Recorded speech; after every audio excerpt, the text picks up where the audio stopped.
નમસ્તે દર્શક મિત્રો, હું શ્રુતિ મોજીદ્રા સ્પીડ ન્યૂઝ 17 માં તમારું સ્વાગત કરું છું. તો જોઈએ આજના મુખ્ય સમાચાર.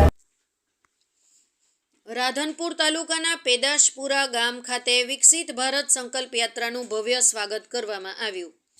લોકોને સરકારી યોજના વિશે અપાઈ માહિતી.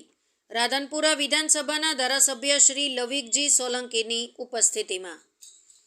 પાટણ જિલ્લાના રાધનપુર તાલુકાના ગ્રામીણ વિસ્તારમાં તમામ લોકોને કેન્દ્રની અને રાજ્ય સરકારની વિવિધ યોજનાની માહિતી અને લાભો ઘર આંગણે પહોંચાડવાના 100% લક્ષ્યાંક હાંસલ કરવાના ઉદ્દેશ્ય સાથે ભ્રમણ કરી રહેલ વિકસિત ભારત સંકલ્પ યાત્રા આજે રાધનપુર તાલુકાના પેદાશપુરા ગામે પહોંચી હતી.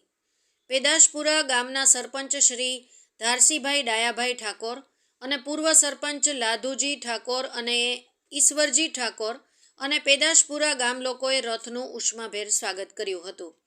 સમગ્ર કાર્યક્રમ પેદાશપુરા ખાતે આવેલ રામદેવ પીરના મંદિર પાસે યોજવામાં આવ્યો હતો. કાર્યક્રમમાં વિકસિત ભારત સંકલ્પ યાત્રામાં સરકારશ્રીની વિવિધ યોજના અંગે વિસ્તૃત માહિતી આપવામાં આવી હતી. આ યોજનાનો લાભ લાભાર્થીઓને સ્થળ ઉપર જ આપવામાં આવતા લાભાર્થીઓમાં ખુશી જોવા મળી હતી. આ તકે ઉપસ્થિત પેદાશપુરા ગ્રામ પંચાયતના સરપંચ શ્રી ધારસીભાઈ ડાયાભાઈ ઠાકોર અને ડેપ્યુટી સરપંચ વાલાભાઈ ભરવાડ, જિલ્લા પંચાયતના પૂર્વ બાંધકામ સમિતિના ચેરમેન શ્રી ભરતભાઈ ચૌધરી, રાધનપુરના મામલતદાર શ્રી અને રાધનપુર તાલુકા પંચાયત પ્રમુખ શ્રી, ઉપપ્રમુખ શ્રી, રાધનપુર તાલુકાના વિવિધ અધિકારીશ્રીઓ, પેદાશપુરા પ્રાથમિક શાળાના શિક્ષકગણ, વિદ્યાર્થીઓ, ગામના આગેવાનો સહિત મોટી સંખ્યામાં ગ્રામજનો ઉપસ્થિત રહ્યા હતા. આ પ્રસંગે રાધનપુર તાલુકા પંચાયતના તાલુકા વિકાસ અધિકારી શ્રી અને ધારાસભ્ય શ્રી લવિકજી સોલંકી અને કાર્યકર્તા અને અન્ય મહાનુભાવોની ઉપસ્થિતિમાં પેદાશપુરા ગામના લોકોને કેન્દ્ર અને ગુજરાત સરકારની 17 પ્રકારની અલગ અલગ યોજનાઓની માહિતી અને સ્થળ ઉપર કામગીરીનો નિકાલ કરવામાં આવ્યો હતો.